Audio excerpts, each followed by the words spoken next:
A former assassin named the Bride is at her wedding rehearsal. When the former boss, Bill, shows up uninvited, he acts all cool, but later calls his Deadly Viper assassination squad to kill everyone present at the wedding. Before being shot, the Bride tells Bill that she is actually pregnant with his child. A few hours later, the police find out that the Bride is alive but comatose. 4 years later, the Bride wakes up from her coma, stares intensely at her paralyzed legs, and miraculously fixes it. Now that she's back on her feet, she wants revenge for what happened to her, and for the death of her child. She finds out that the Deadly Viper squad has disbanded, and Vernita, one of the members, now lives a normal suburban family life. As she lays her eyes on Vernita, her tragic past flashes through her eyes, and it follows with a great fight scene. The hand-to-hand battle soon converts into a knife fight, which sadly gets interrupted when Vernita's younger daughter, Nikki, arrives home from school.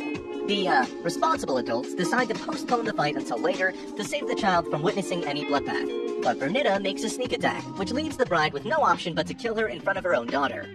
With one villain down, the next one on the list is Oren Ishii, now the leader of the Tokyo Yakuza, who has a pretty sad backstory of her own. After witnessing her parents get murdered by Yakuza, Oren took vengeance on the Yakuza boss and replaced him after training as an elite assassin. The Bride travels to Okinawa, Japan, and asks legendary swordsmith Hattori Hanzo, who has sworn never to make a sword again, to make a sword for her. Hanzo at first refuses, but when he finds out that the target is actually his old student Bill, he gets to work and forges the finest sword. After getting the sword, the Bride cosplays as Bruce Lee and tracks Oren to a restaurant in Tokyo. To get Oren's attention, she cuts off the arm of her assistant, Sophie Fatale. She defeats Oren's squad of elite fighters known as the Crazy 88 in one of the greatest fight scenes in movie history. She then kills Oren's main bodyguard, Gogo Yabari, who quite oddly happens to be a high school student. At last, it's a one-on-one duel between Oren and the Bride in the restaurant's beautiful Japanese garden. After a few aesthetically pleasing shots, the Bride gains the upper hand and kills Oren by slicing off the top of her head. Later, we find out through Bill that the Bride's daughter is actually alive.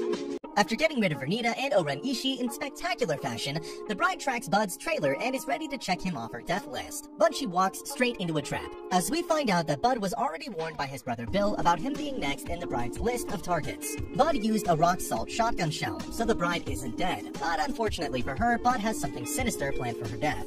After sedating her, Bud calls L. Driver, also a former member of the Deadly Viper squad, to sell her the sword which was custom-made by Hattori Hanzo for the Bride. Being the rare piece that it is, the price is set at $1 million. With the deal agreed upon, Bud takes the Bride to a graveyard where he plans to bury her alive.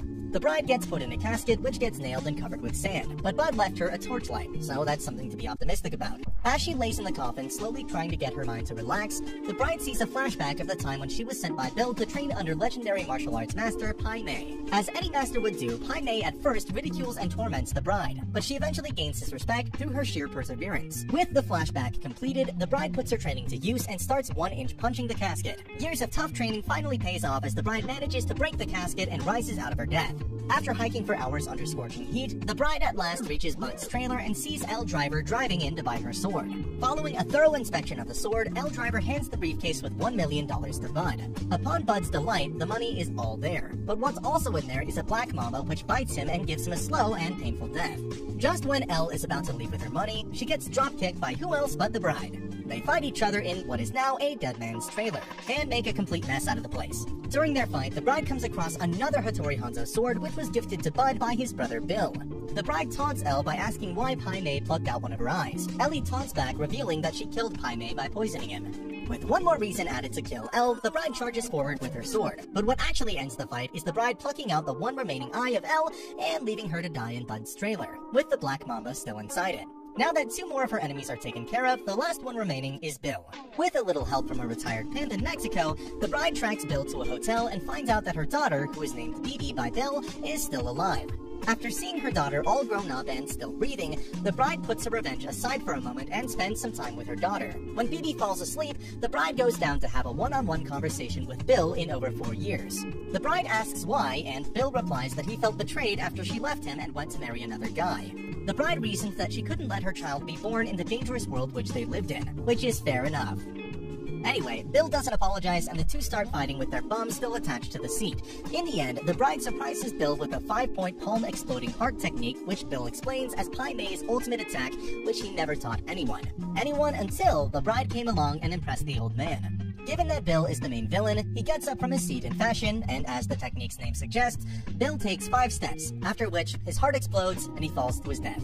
Which also concludes the bride's quest for her revenge. The movie ends with the bride starting a new life with her daughter, as she always intended.